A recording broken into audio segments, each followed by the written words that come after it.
사무엘상 25장 32절에서 38절 말씀.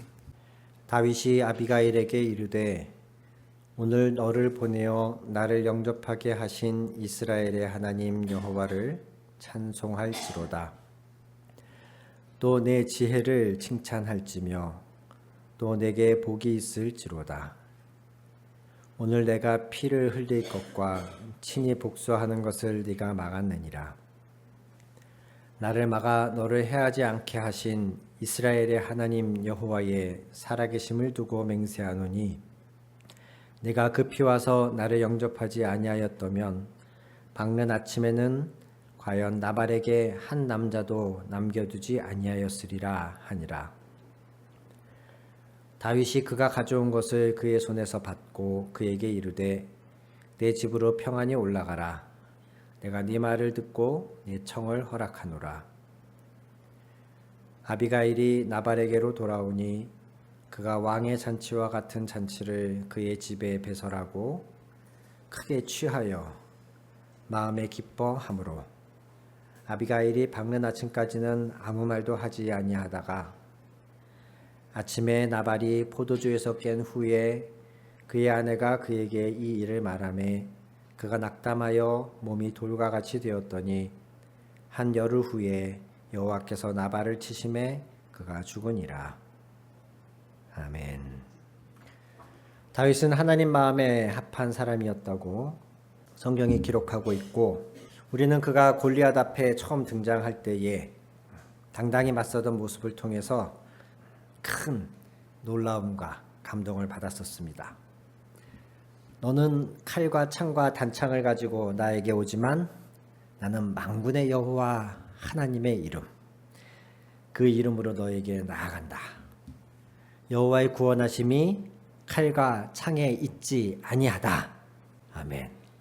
그가 얼마나 평상시에 양을 치면서 아무도 없는 그 들판에서 광야에서 하나님과 친밀하게 보냈는지, 그에게는 항상 하나님은 살아계신 하나님이었고 거대한 적의 장수 앞에서도 그는 당대하게 나아갈 수가 있었습니다.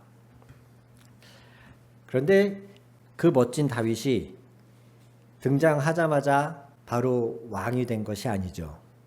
심지어는 왕의 사위까지 되면서 잘 나가는 듯 하더니 이내 왕의 미움을 받아서 도망다니는 신세로 전락해버리지 않습니까? 왜 이런 과정을 겪었는가? 우리가 말씀을 통해서 보고 있는데, 한 가지 사실을 기억해야 합니다. 다윗이 그렇게 감동적으로 멋있게 골리앗 앞에 등장했을 때 우리는 그 부분만 놓고 보면서 다윗이 거의 완성형 인간인 것처럼 생각할 수가 있습니다. 그만한 고백을 하는 것도 보통 일이 아니었지만, 그래서 우리는 그 고백을 보면서 정말로 다윗은 하나님이 왕으로 삼을 만한 사람이었구나. 즉 그가 왕이 될 만한 감이었기 때문에 하나님이 그를 택하셨다. 이런 식으로 생각하기가 쉽습니다. 성경에 나오는 많은 위인들을 보면서 우리는 비슷하게 생각합니다. 아브라함, 그는 하나님이 부르시자 본토 친척 아비집을 떠나 어디로 갈지 모르고 하나님의 부르심대로 순종한 믿음의 조상, 우리가 이렇게 말하지 않습니까? 그래서 성경의 위인들은 나와는 좀 다르고 애초부터 싹이 다른 될 만한 인물들이구나 라고 착각을 할 수가 있습니다. 그러나 그것은 오해이고, 그렇게 생각할수록 우리의 신앙은 그들을 향해서 닮아가기보다는 나는 저 사람하고 달라, 나는 못해 라는 식으로 주저앉는 경우가 더 많죠. 하나님이 왜 굳이 사울의 쫓김을 받으면서 다윗을 시간을 보내게 하셨을까? 지난주에 말씀드렸듯이 다윗은 골리앗과 싸울 때 담대하고 멋진 믿음의 고백을 하긴 했지만 그 시점에서 여전히 다윗도 완성형 인간은 아니었어요. 하나님이 세우실 왕다운 사람은 아니었어요. 하나님은 지금 그를 만들고 계신 겁니다. 사울과는 달리 하나님 마음에 합한 온전한 왕이 되게끔 지금 이 기간을 통해서 하나님은 다윗을 다듬어가고 계신 거예요. 그렇다면 우리도 이렇게 생각을 바꿔야 됩니다. 설교가 아주 내용이 좋고 감동이 있고 말씀을 잘하시는 목사님은 과연 완성형 신앙인일까요? 아닙니다. 아니에요. 여러분이 실망하시는 이유가 거기에 있는 겁니다. 설교만 들어보면은 아무 손색이 없을 것 같은 그런 분인데 신앙생활 하다 보면은 그분한테 어떤 인격적인 상처를 받거나 또는 그분이 교회를 운영하시는 모습을 통해서 이건 아닌데? 라는 생각이 들 때가 있단 말이죠. 그때 여러분 상처받지 마시라는 거예요. 어떤 특정한 상황에서 또는 어떤 특정한 부분에서 우리는 매우 담대하고 아주 그럴듯한 신앙의 모습일 수 있습니다. 그러나 그가 온전한 정말 훈련되고 어디에서 어떤 상황에서도 한결같은 신앙인이냐는 또 다른 문제예요. 교회에서 늘 허허 웃고 다니시고 인심 좋아 보이시고 교회가 어려울 때마다 적지 않은 액수의 헌금도 척척하시는 KFC 할아버지 같은 그런 장로님이 우리 교회 안에 계시다. 그분은 완성형 신앙인일까요? 아니에요. 네. 여러분이 사람을 의심의 눈으로 바라보라고 이런 말씀을 드리는 게 아니고 보는 사람마다 겉은 그럴듯하지만 저거 뒤에서 무슨 꿍꿍인지 몰라. 이렇게 의심하라는 뜻에서 드리는 말씀이 아니고 상처받지 마시라고 드리는 말씀이에요. 그리고 더 나아가서는 여러분도 여러분 스스로를 그렇게 돌아보시라는 거예요. 기도를 많이 한다고 내가 온전한 신앙인이 되었다고 장담할 수 없습니다. 말씀을 몇 번을 통독했다 그래서 내가 온전한 신앙인이라고 장담해서는 안 돼요. 골리앗 앞에 설 때는 담대한 신앙인이었던 다윗이었지만 지금 당장 왕으로 세웠을 때에 그가 정말 하나님 뜻에 합한 왕답게 다스릴 것이냐? 하나님 보실 때 아니었던 거예요. 그래서 지금 이런 과정을 통해서 훈련하고 계신 겁니다. 오늘 말씀도 그러한 다윗의 훈련을 엿볼 수 있게 해주는 말씀입니다. 오늘 말씀은 25장 말씀인데요. 24장과 26장과 사실은 이렇게 한 묶음으로 연결되어지는 말씀입니다. 24장과 25장에는 다윗이 사울을 살려주는 내용이 있습니다. 사울은 자신을 죽이려고 쫓아다니는 사람인데 다윗은 그런 사울이 바로 눈앞에 왔는데도 손만 뻗어서 칼만 한번 휘두르면 당장이라도 그 사울을 죽일 수 있는 그런 기회가 2번이나 왔는데도 다윗은 사울 왕을 그냥 살려줍니다. 한번 말씀을 찾아서 보시겠습니다. 24장에서는 사울이 다윗을 추격하던 중에 다윗 일행이 한 동굴에 피해 있을 때에 그 사실을 알지 못한 채 그 동굴에 볼일을 보러 들어갑니다. 아무 호위도 없이 혼자서 무방비 상태로 동굴에 볼일을 보러 들어갔을 때 다윗과 부하들이 동굴 안쪽에서 그를 보고 있다가 다윗의 부하 중에 한 명이 기회가 왔습니다. 지금입니다. 해치웁시다. 라고 말을 해요. 그때 다윗이 이렇게 말합니다. 24장의 6절입니다. 자기 사람들에게 이르되 내가 손을 들어 여호와의 기름 부음을 받은 내 주를 치는 것은 여호와께서 금하시는 것이니 그는 여호와의 기름 부음을 받은 자가 됨이니라 하고 다윗이 눈앞에 있는 사울을 살려준 데에 있어서 가장 큰 이유는 그가 하나님이 세우신 사람이었다는 것이었습니다. 그런 사람을 자기가 임의로 해칠 수 없다. 더 나아가서는 그가 아무리 나를 위협하고 나를 괴롭히는 사람이라 할지라도 그런 상대방을 임의로 자기 손으로 죽이는 것은 율법이 금하고 있는 행위였습니다. 사울 왕이 아니라 그 누구라도 나한테 욕을 했다, 나의 돈을 뺏어갔다, 나를 괴롭혔다 라는 이유로 상대방의 생명을 빼앗는 것, 이것은 이미 율법에서 금하고 있는 행위입니다. 아무리 사울이 다윗의 목숨을 위협하고 쫓아왔다 할지라도 여기에서 그가 사울 왕의 목숨을 빼앗았다면 그것은 엄밀히 말해서 율법이 금하고 있는 죄를 저지르는 것이에요. 더 나아가서 그 사람은 하나님이 기름 부음 받은 이스라엘의 첫 번째 왕이었던 거죠. 그 사실이 그의 마음에 찔림이 되었어요. 5절에 그렇게 표현하고 있거든요. 사울의 옷자락을 뱀으로 말미암아 다윗의 마음이 찔렸다. 긴가민가 했지만 옷자락을 베고 나서 보니 그가 확실히 알 수 있었던 거예요. 아, 이것은 하나님이 원하지 않는 일이구나. 내가 해서는 안 되는 일이구나. 26장에서도 마찬가지였습니다. 사울이 많은 군대를 이끌고 다윗을 쫓아오고 있었지만 진의 정중앙에 사울이 자리하고 있었지만 사울을 포함한 모든 군인들이 다 잠들게 하심으로써 하나님이 그렇게 하셨다고 성경은 말하고 있어요. 다윗과 다윗의 부하 아비새가 사울의 바로 머리맡에까지 침투해 들어가는 동안 아무도 눈치채지 못합니다. 그래서 다윗과 아비새는 사울 왕의 창과 사울 왕의 물병을 가지고 다시 빠져나오게 되어져요. 마음만 먹었다면 물병이 아니라 사울 왕의 목숨을 취할 수도 있었던 상황에서 그때도 역시 다윗은 이렇게 말합니다. 사무엘상 26장의 9절부터입니다. 다윗이 아비새에게 이르되 죽이지 말라. 누구든지 손을 들어 여호와의 기름 부음 받은 자를 치면 죄가 없겠느냐 하고 다윗이 또 이르되 여호와께서 살아계심을 두고 맹세하노니 여호와께서 그를 치시리니 혹은 죽을 날이 이르거나 혹은 전장에 나가서 망하리라. 내가 손을 들어 여호와의 기름 부음 받은 자를 치는 것을 여호와께서 금하시나니 너는 그의 머리 곁에 있는 창과 물병만 가지고 가자 하고, 이 두 번의 일을 통하여 다윗은 하나님이 원하시는 왕으로서의 훈련을 받게 됩니다. 그 훈련의 첫 번째는 사적인 복수를 금지하는 것입니다. 이제 앞으로 왕이 되면 지금의 사울 왕이 그러는 것처럼 누구도 왕을 말릴 수가 없습니다.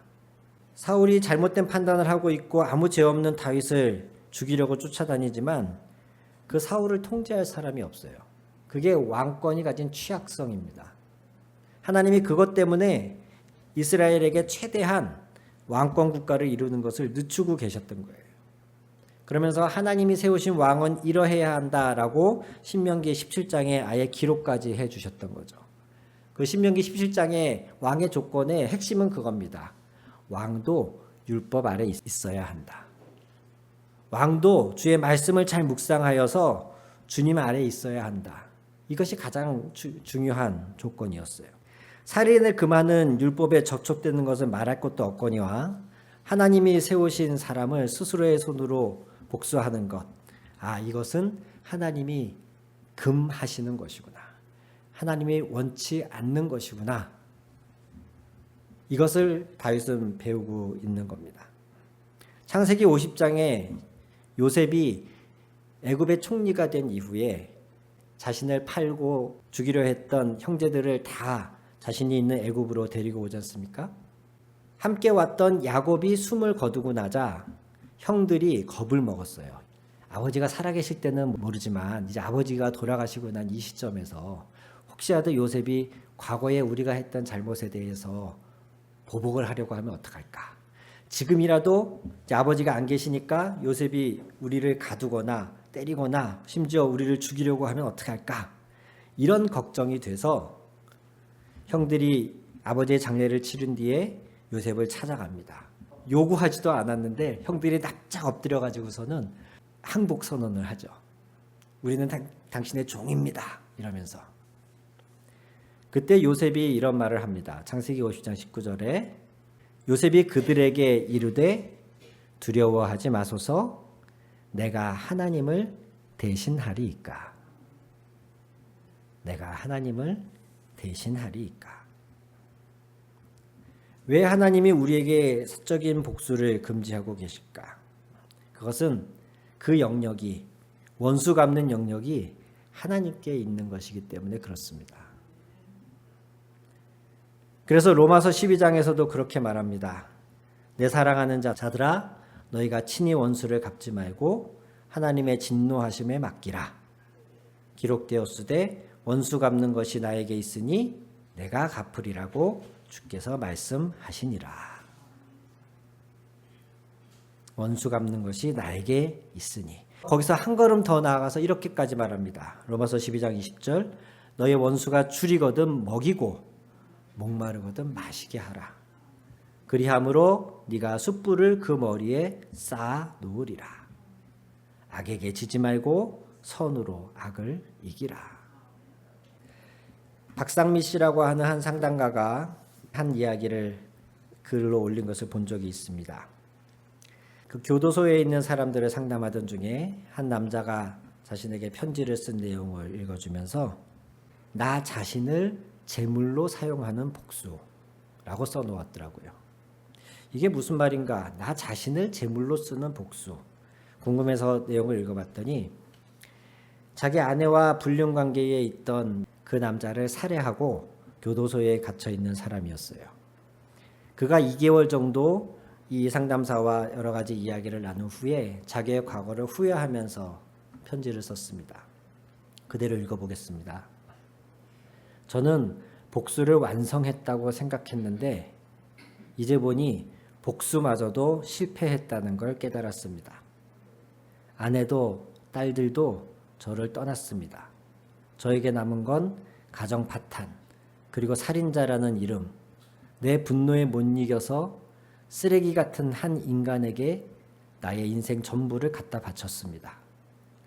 가장 어리석은 복수가 내 인생을 담보로 하는 복수라는 걸 왜 몰랐을까요?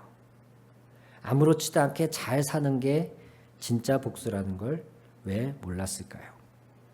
내가 괴롭힘 당한 걸 생각하면, 내가 배신당한 걸 생각하면, 내가 저 상대방 때문에 겁먹고 고난당하고 힘들었던 걸 생각하면 당장이라도 복수하고 싶죠. 어떤 물리적인 내가 할 수 있는 모든 방법을 동원해서라도 갚아주고 싶은 것이 우리의 본성입니다. 다윗에게도 그런 기회가 2번이나 왔습니다. 그가 그것을 실행에 옮기지 않은 유일한 이유는 오늘 우리에게도 이것이 중요한데 그가 자신의 감정에 치밀어 오르는 분노에 상대방에 대한 미움에 정복당하지 않고 그가 상대방을 해할 수 있는 기회를 포기했던 유일한 이유는 하나님이 원하지 않기 때문입니다. 다른 이유가 없습니다. 그리고 하나님이 진정한 그 원수를 갚아주실 것을 하나님이야말로 가장 적절한 방법으로 자신의 억울함을 해결해 주실 분이라는 걸 믿었기 때문입니다. 내가 이렇게 하면 평화와 사랑이 우리 사회에 더 넘칠 거야. 내가 이렇게 하면 정의 구현이 되는 거야. 이렇게 해서 내 마음이 편해지는 것을 나는 원해. 이런 부차적인 이유가 중요한 게 아니었어요. 물론 이런 부차적인 이유도 따라옵니다. 내가 이렇게 상대방의 죄를 용서하면 상대방이 뉘우치고 회개할지도 몰라. 그런 경우도 있고 그렇지 않은 경우도 있죠. 어쨌든 이 모든 것은 다 부차적인 이유고 다윗이 자신을 위협하는 사울의 목숨을 직접 취하지 않은 유일한 이유는 하나님이 이걸 원하지 않으시는구나. 그리고 하나님이 나의 억울함을 아시고 하나님이 가장 적절한 방법으로 갚아주실 것이다. 라는 이 2가지 때문이었어요. 다윗이 자신을 위협하는 사울을 통하여 배웠던 이 마음, 그가 왕이 되었을 때에도 잊지 말아야 할 이 마음, 하나님이 내 손으로 행하는 사적인 복수를 원치 않으시며 내 손으로 정의구현하겠다는 나의 이 분노의 칼날을 하나님이 기뻐하지 않으시며 하나님이 친히 갚아주실 분이시라는 사실을 깨달은 것, 이 다윗이 깨달은 사실이 오늘 우리 안에도 기억되어지고 우리의 삶에도 나타나기를, 실제로 그래서 우리를 통해서도 하나님이 함께 하시는 사람, 하나님 마음에 합한 사람이 자신의 분노나 시기나 질투나 두려움에 휩쓸리지 않고 사랑으로 세상을 이겨나가는 모습을 저와 여러분이 보여줄 수 있게 되기를 주님의 이름으로 축원합니다. 여기까지는 우리가 많이 알고 있습니다. 다윗이 사울 왕을 살려주었던 이야기들. 다시 말씀드립니다만 재밌게도 이 2번의 일이 24장과 26장에 기록되어 있고 오늘 저희가 본문으로 선택한 내용, 나발이라고 하는 한 사람에 관련된 에피소드가 그 사이에 25장에 끼어 있어요. 이것이 단순히 그저 이야기를 구성하다 보니 그렇게 된 것이 아니고 사실 여기에는 좀 더 깊은 뜻이 있습니다. 25장에 보면 다윗이 600여 명의 부하들 또 그에 딸린 가족들과 함께 사울을 피해서 도망다니고 있는 와중에 나발이라고 하는 사람의 근처 지역에 한동안 머물게 됩니다. 나발이 많은 재산을 가지고 있는 사람이었는데 그가 치는 양과 염소들이 수천 마리가 있었는데 주변에 다윗이라고 하는 거대한 세력이 자리를 잡고 있으니까 나발과 나발의 가족들, 나발의 그 속해 있는 사람들에게는 하나의 안전한 방패가 되어줬어요. 그 주변에 어떤 강도나 다른 이민족의 침략이 접근할 수 없는, 실제로 나발의 종들이 다윗으로부터 많은 도움을 입었다고 증언하고 있습니다. 나발의 집에서 양털을 깎는 날이 되었는데, 양털 깎는 날이라는 말은 어느 그 마을의 유지, 대감님 댁에 소 잡는 날 같은 개념이에요. 그 마을의 제일 부자이고 이런 유지이신 대감이 소를 잡으면 온 동네에 잔치가 있지 않습니까? 그날은 기쁜 날이고 좋은 날이고 모두가 넉넉하게 먹고 배부르게 하는 그런 날이에요. 이런 좋은 날 다윗이 자신의 종들을 부하들을 보내어서 나발에게 굉장히 겸손하게 도와줄 것을 요청합니다. 우리가 이 잔칫날 좋은 날 왔으니까 우리에게 먹을 것을 좀 나눠주시오. 그런데 나발이라고 하는 사람은 그 이름의 뜻 자체가 이미 어리석다라는 뜻인데 그는 다윗의 종들을 모욕하고 다윗을 주인을 피해 도망 나온 노예나 종인 것처럼 비아냥거립니다. 그리고 빈손으로 돌려보내요. 그러자 다윗이 열받습니다. 데리고 있는 600명의 부하 중에 무려 400명을 칼을 채우고 나발의 집을 쓸어버리려고 지금 출발하는 거예요. 그 소식을 들은 나발의 아내 아비가일이 급하게 먹을 것을 음식을 준비해가지고 다윗을 막으려고 나귀를 타고 열심히 달려왔습니다. 그래서 그 둘이 만나고 나눈 대화가 32절부터 기록된 내용이에요. 거기 34절에 다윗이 이렇게 말합니다. 나를 막아 너를 해하지 않게 하신 이스라엘의 하나님 여호와의 살아계심을 두고 맹세하노니 네가 급히 와서 나를 영접하지 아니하였다면 밝는 아침에는 과연 나발에게 한 남자도 남겨두지 아니하였으리라 하니라. 이게 무슨 말입니까? 아비가일이 급하게 음식을 싸들고 와서 다윗 앞에 납작 엎드리면서 이 음식을 받으시고 우리를 용서해 주십시오. 내 주인 나발은 그 이름같이 정말 바보 같은 사람입니다. 나는 당신의 부하들이 우리 집에 왔을 때에 그 부하들이 온 것을 사실을 몰랐습니다. 이러면서 후구절절 설명을 하면서 다윗의 긍휼을 구합니다. 다윗이 그의 말을 듣고 그가 준비해온 음식을 바꿔서 다시 발길을 되돌리게 되는데 그때 다윗이 이런 말을 하잖아요. 첫째는 나를 막아서 너를 해하지 않게 한 하나님을 찬양한다.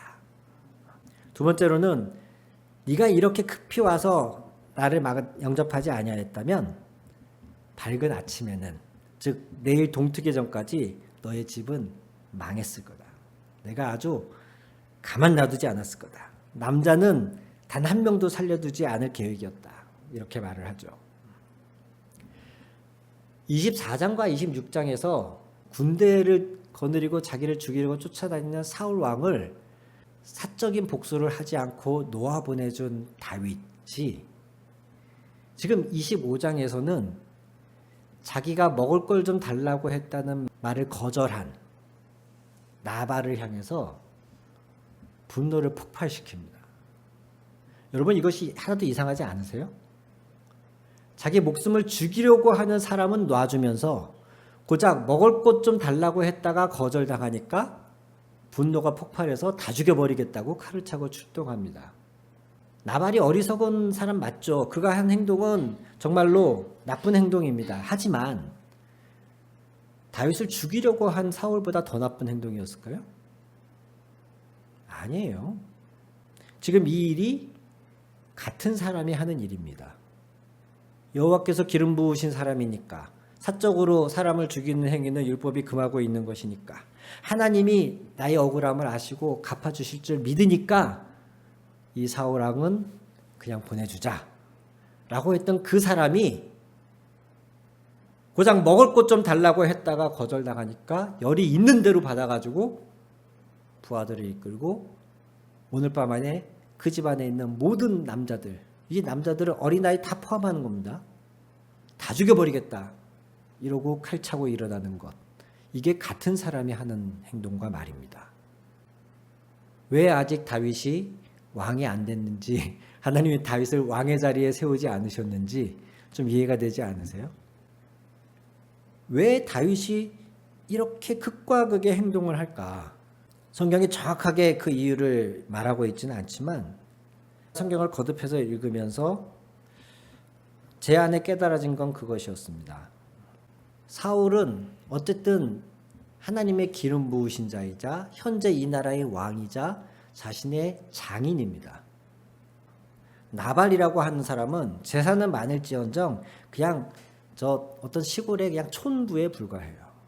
다윗이 사울로부터 쫓기는 상황이 아니라면 모든 백성들로부터 칭송받던 그런 장군이자 사울 왕의 사위로서 만약에 나발 앞에 섰더라면 나발은 다윗에게 납작 엎드려야 되는 사람이에요.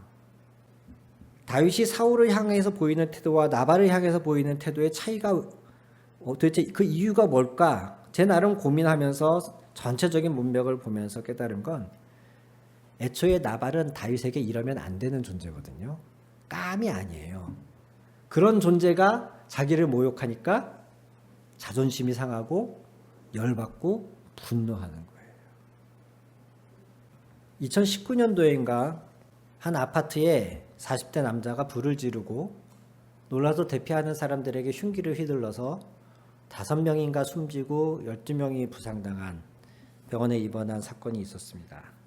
그때 묻지마 살인 이런 기사 제목이 붙기도 했지만 분노 조절 장애라느니 묻지마 살인이라니 이런 끔찍한 일이 종종 있을 때에 분노 조절 장애라고 하면서 묻지마 범행을 저지른 사람들이 피해자를 사실은 선택한다는 겁니다. 최홍만 같이 서장훈 같이 덩치 큰 사람들, 보디빌더 같이 몸 튼튼한 사람들한테 덤비지 않는다는 거예요. 자신보다 약한 사람들, 여성이나 어린아이나 노인들을 향해서 사실은 그런 범죄를 저지르는 경우가 대부분이라는 거예요. 그 진주 아파트 방화와 살인 사건에서도 사망한 5명이 1명은 70대의 할아버지셨고 나머지 4명이 여성이었습니다. 그 중에 1명은 12살짜리 어린아이였어요. 사람들이 불을 피해서 우 뛰쳐나오는데 그 중에서도 약한 사람들만 골라서 흉기를 휘두른 거예요. 이런 일을 다윗이 하고 있는 겁니다. 이런 일을 우리가 할 수 있는 겁니다. 지위가 생기면, 권력이 생기면 우리보다 부족하고 못한 사람이라고 생각되는 존재를 향해서 우리는 너무 아무렇지도 않게 그들을 모욕하거나 그들의 것을 빼앗거나 그들의 자존심을 상하게 하는 일을 쉽게 할 수가 있습니다. 다윗은 하나님이 기름 부으신 자, 왕, 장인에게 복수하면 안 되는 것처럼 한낱 촌부에 불과한 나발이 자신을 모욕하였을 때에 역시 그런 사람에게도 복수하면 안 된다는 사실을 배웠어야 되는 거예요. 다윗은 사실 여기에 실패한 겁니다. 그런데 그를 하나님이 막아주신 거죠. 하나님은 이렇게 하나님이 택한 사람, 하나님을 사용하고자 하시는 사람이 결정적인 잘못을 범하려 하실 때 이렇게 막아주시는 분이세요. 하나님이 막아주지 않으셨다면 다윗은 자기가 가지고 있는 파워를 이용해서 자기가 거느린 부하들을 이용해서 얼마든지 자기의 사적 복수를 해치웠을 겁니다. 그 분노를 다 쏟아냈을 거예요. 누구한테? 자기보다 약한 사람한테. 저는 많은 그리스도인들이 사회의 지도자들이 되고 그들이 다양한 분야에서 사람들을 이끄는 사람이 되기를 저도 원합니다. 그렇게 돼야 한다고 믿습니다. 그러나 그렇게 되고자 할 때에 우리는 동시에 동일하게 하나님이 다윗을 훈련하셨던 것처럼 이런 훈련과 하나님의 다스림을 받는 과정이 있어야 됩니다. 하나님이 능력이 없어서 우리를 부하게 하지 못하시거나 하나님의 능력이 없어서 우리를 높은 자리에 세우지 못하시겠습니까? 사실 요셉이 잘한 게 뭐 있습니까? 꿈 잘 꾼 거밖에 더 있습니까? 근데 그 꿈은 자기가 꾸려고 꾼 겁니까? 하나님이 주신 거죠. 하나님이 세우려고 하시면 그렇게도 세우실 수 있어요. 오히려 그렇게 되냐 안 되느냐, 우리가 부자가 되느냐 안 되느냐, 사회 지도층이 되느냐 안 되느냐, 그거보다 더 중요한 건 내가 그 자리에 갔을 때에 내가 하나님의 자녀다운 모습으로 그 자리에 계속 서 있을 수 있느냐. 권력에 취해서 내 말 한마디에 사람들이 일사불란하게 움직이는, 내 사인 하나면은 거액의 돈이 왔다 갔다 하는 그런 상황에 취해서 나도 모르게 강한 자한테 약하고 약한 자한테 강한 자가 되는, 다윗이 하려고 했던 것처럼 약한 사람들한테, 이 사회에서 천대받고 있는 사람들한테 무심결에 내가 가진 권력과 지위로 갑질하는 그런 사람이 되지 않도록 훈련받고 준비되는 것이 훨씬 중요합니다. 다행히도 다윗은 하나님이 막아주시고 또 그 자신이 스스로 깨닫고 이런 과정을 거쳐서 우리가 기억하는 이스라엘의 가장 지금도 존경받는 왕 다윗이 된 것입니다. 사랑하는 형제자매 여러분, 또 우리가 살다 보면 어떤 억울한 일 또는 모욕적인 일, 나의 자존심을 상하게 하는 그런 상황에 처하게 될지 모르겠습니다. 그러나 그때마다 오늘의 이 다윗을 기억해 주십시오. 상대가 나보다 약해 보인다 그래서 막 해도 괜찮은 존재라고 생각되어져서 나의 분노를 쏟아놓지 않도록, 또 상대가 나보다 강하다 그래서 비굴해지지 않도록, 나의 개인적인 분노로 상대에게 복수함으로써 그도 망하고 나도 망하는 이런 죄를 저지르지 않도록 다윗을 이끄실 하나님을 붙잡으시고 오히려 원수를 먹이고 원수를 입히고 하나님의 심판을 기다리시는, 그 정의롭고 능력 있는 하나님의 이끄심을 기다리시는 저와 여러분 되기를 축원합니다. 아멘. 기도하시겠습니다.